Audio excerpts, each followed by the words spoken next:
Hello, friends. This is Mrs. Kinsey, kindergarten teacher at Lincoln School. I'm going to read Sulwe by Lupita Nyong'o and illustrated by Vashti Harrison. Sulwe.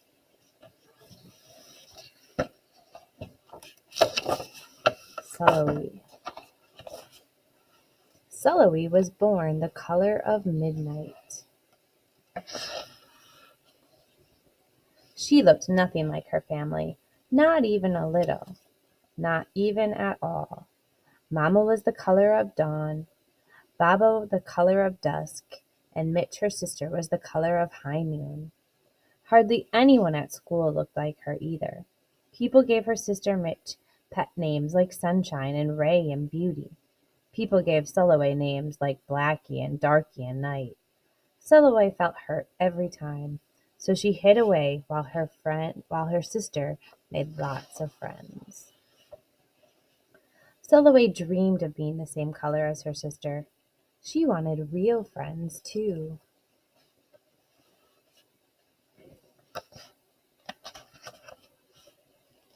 So she got the biggest eraser she could find and tried to rub off a layer or two of her darkness. That hurt. She crept into Mama's room and helped herself to her makeup. Oh no, she would hear about this from Mama. Sulwe decided to work from the inside out and ate only the lightest, brightest foods.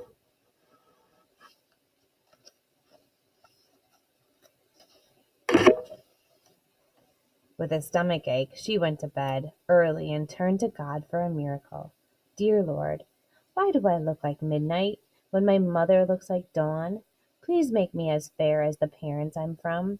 I want to be beautiful, not just to pretend. I want to have daylight. I want to have friends.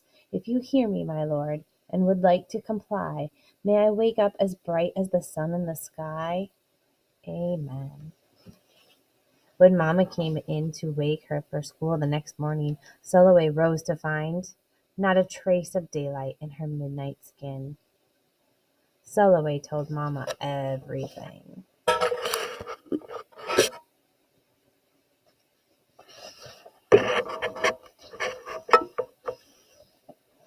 Mamma, what is your name? Mamma asked, what is your name? Sulwe, she muttered. And what does it mean?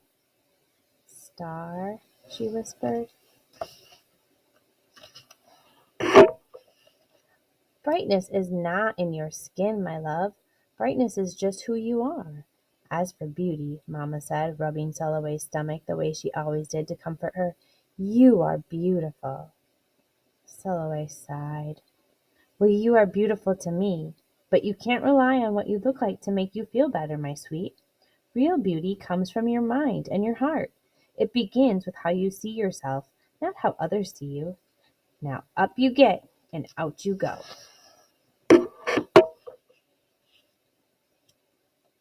How could she, as dark as she was, have brightness in her?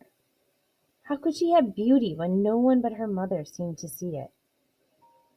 How could she be a star? That night, a shooting star appeared at Sulwe's window. The night sent me, the star said. Come with me. Sulwe hopped into the star, and off they went. Long ago, at the beginning of time, said the star, there was a night and day, and they were sisters. They loved each other very much, but people didn't treat the sisters the same. People gave Day pet names like lovely, nice, pretty. People gave Night names like scary, bad, ugly. She felt hurt every time. Well, Night got fed up and walked right off of the earth. Day stayed behind and enjoyed making everybody happy in the sun. But then Day grew too long. Day began to really miss her sister. So did everybody else. There had to be a way to get her back. Day set off to find Night, and she did. I miss you, said Day. I miss you too, said Night. But you don't know what it's like to be treated badly for being dark. You're right, I don't, Day replied. But what I do know is that we need you just the way you are. Come and see. Night returned, and the people rejoiced. We need the darkest night to get the deepest rest. We need you so that we can grow and dream and keep our secrets to ourselves. The stars chimed in. Brightness isn't just for daylight.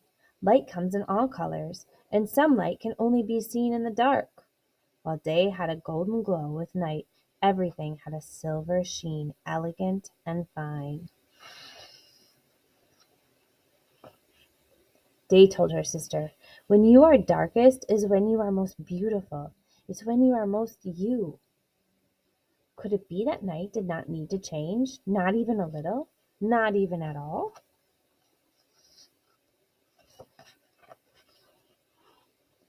Now that night and day were back together, a little bit of night returned to day in the form of shadows, and a little bit of day returned to night in the form of moonlight. They were inseparable from that moment on, and promised to celebrate the brightness in each other, whether people chose to see it or not. You see, the star explained, we need them both, on their sunniest days and their darkest nights, and every shade in between. Together they make the world we know, light and dark, strong and beautiful. Sulwe rose the next morning beaming. There would be no hiding any more. She belonged out in the world, dark and beautiful, bright and strong. And if she ever needed a reminder of her brightness, she could look up at the sky on the darkest night to see for herself. Sulwe felt beautiful inside and